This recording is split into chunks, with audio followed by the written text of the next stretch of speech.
else? Looks like we have one more speaker.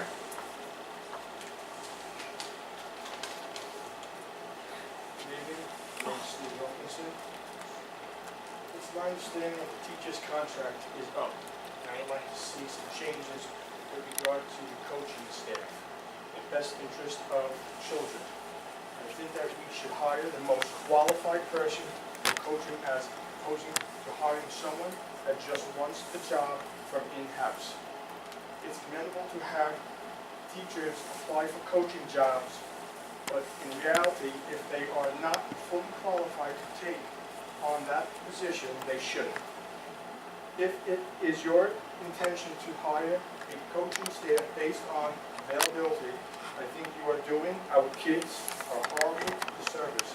Coaches need to rise to the occasion just as kids do if they want to prove themselves in the highlight of their ability. Having a coach staff that is knowledgeable and in tune with the children in their respective sport is an important part of their success. I'm hoping that we have an open and honest discussion about the future of the coaching staff. We can come to an agreement that is acceptable for the Connecticut community. Connecticut students, athletes deserve to have the best possible coaching staff there is. We as parents owe it to our children to help them succeed academically and athletically. I'm not here tonight to bash any of the coaches that were here, because I think we've had some great coaches. Mr. Santora spends hours, if you like him or not, spends hours with the kids. Mr. Ambrosini, and I can go on for a bunch more. But I've spoken to many families who feel the same way I do about having the best possible coach for our kids. They are willing to sign a petition and pen board meeting to ensure that this happens. I understand that the times are changing, but the foundation of sports remain the same. You can't teach what you don't know. Kids won't learn if you can't teach it. It's that simple. Our school district will thrive as a result of having the best coaching staff. As elected officials, what to know, you will address this issue. How will you address this issue?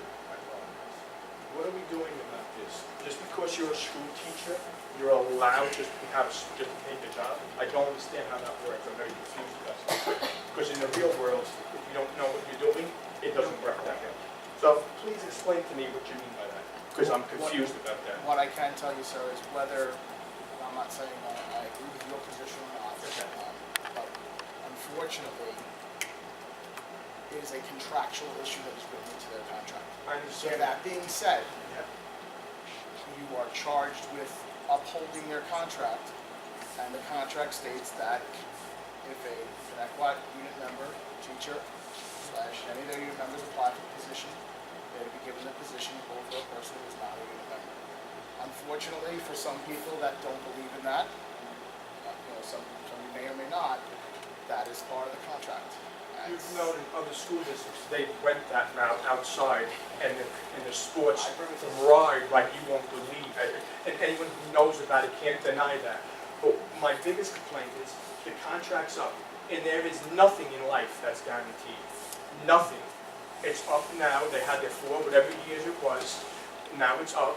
As taxpayers, we should be able to sit in and say, let's make this the best. And I'm not saying if an in-house teacher is the best. Let him do it. God bless him. Let him do it. But if they're outside guy who's willing to say, listen, these are all, this is what I learned.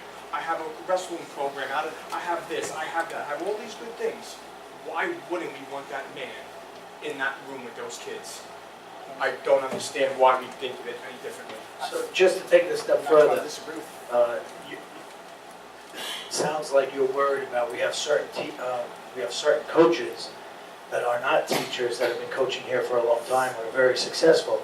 So, you have a concern that they could just be gone, just... Not even that, Mr. A. I'm concerned that they leave, and then who you put in there.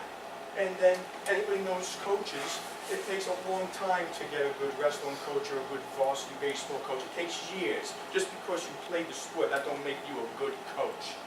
So we should be more open-minded about saying, let's come to the table and say, these two men who are perfect at whatever sport, soccer, baseball, whatever it is, I just don't think it's fair.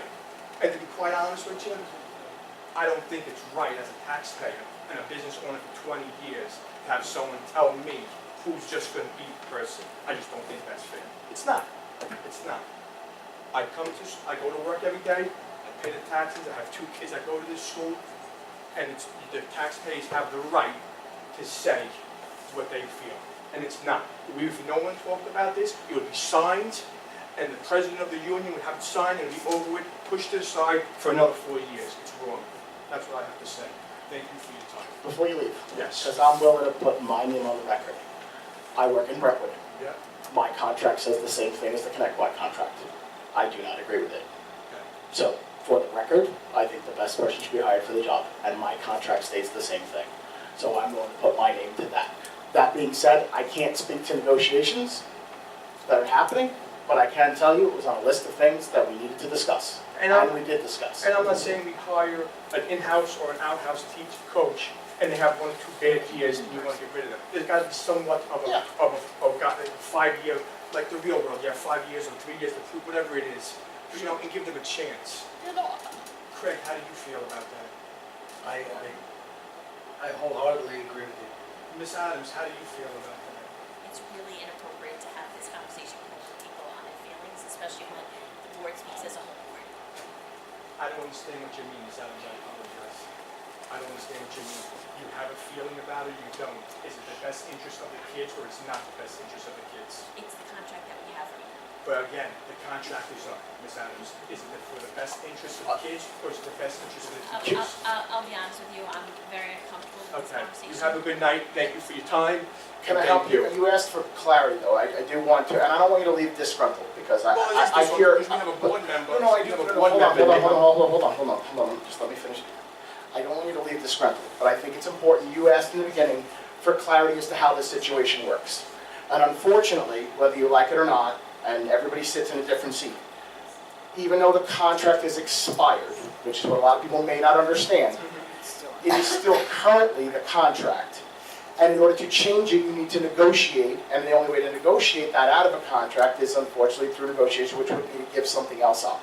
Now, you've heard where I stand. Yes, thank you. So, but it needs to be made clear that that's where a contract sits in New York State when it is expired. It still is in effect, and so I don't want to mislead anybody by saying, well, it's up now, so we need to change it. We can't arbitrarily change it. We can make proposals to do that, and then it has to be agreed upon by all parties. So I just want to make that clear. I don't want you to leave disgruntled. I've told you where I stand.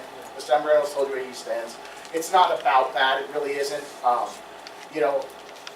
think it's a very frustrating issue. We all feel I suggest you try to have a meeting with the president of the teacher union. Well, seriously. Yeah. I I think that's the route you should go. To the next step and see if we sit down with, like what Mr. A just said, how do we sit down with them and let's go over this? Call them up. How do we do this? You can call them up. Great. You said you want to get petitions and sign it.